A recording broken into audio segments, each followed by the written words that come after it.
hello friends मोर লগত আছে অসমৰ জনপ্ৰিয় অভিনেতা যতীন বৰা তেওঁৰ ছবি এখন আহি আছে আপুনি ইতিমধ্যে গম পাইছে মই কি কম ছবিখনৰ কথা তুমি সকলো অক্টোবৰ ৰত্নাকৰ সকলোৱে চাব অনুৰোধ কৰিছোঁ আমি সকলোৱে এতিয়া আমি অসমৰ বিভিন্ন গুৱাহাটীৰ পৰা আৰম্ভ কৰি আমি প্ৰমোশ্যন আৰম্ভ কৰিছোঁ আহি আজি কলিয়াবৰত উপস্থিত হৈছোঁ এই পূজাৰ দিনতো বিশ্বকৰ্মা পূজাৰ দিনতো মানুহ আহিছে প্ৰমোশ্যনত আমাৰ ৰত্নাকৰৰ টিমটোক লগ পাবলৈ খুব ভাল লাগিল এনেকৈ অসমীয়া ছবিৰ শিল্পীসকলক মৰম কৰি যাওক যাতে ভাল ভাল কাম দিব পাৰে আকৌ কৈছোঁ 11 অক্টোবৰ ৰত্নাকৰ আহি আছে অসমৰ বিভিন্ন চিত্ৰদল কলিয়াবৰবাসী ৰাইজক এটাই অনুৰোধ কৰি অকণ কষ্ট অকণ হ'ব তথাপিও তেজপুৰলৈ গৈ চিনেমা চাওঁ আৰু যিমান পাৰোঁ অসমীয়া ছবি চাওঁ অভ্যাসত পৰিণত কৰোঁ ছবি চাওঁ এটা ডাইলগ পাম নেকি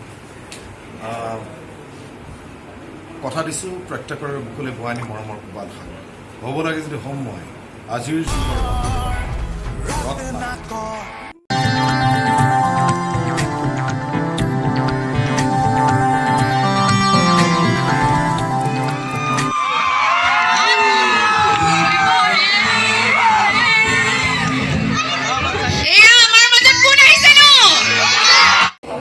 অক্টোবৰতেই যে যাব লাগিব কথা নাই গ'লেতো ভালেই পাওঁ কিন্তু ছবিখন যাতে এমাহমান চলি থাকে ভাল হয় আৰু ধন্যবাদ মোৰ লগত আছে পদ্মদা ৰত্নাকৰ প্ৰমোশ্যনৰ কাৰণে আহিছে 11 অক্টোবৰ আমাৰ ওচৰৰ চিনেমা হলত আহি আছে ৰত্নাকৰ বিষয়ে তেওঁৰ পৰা শুনো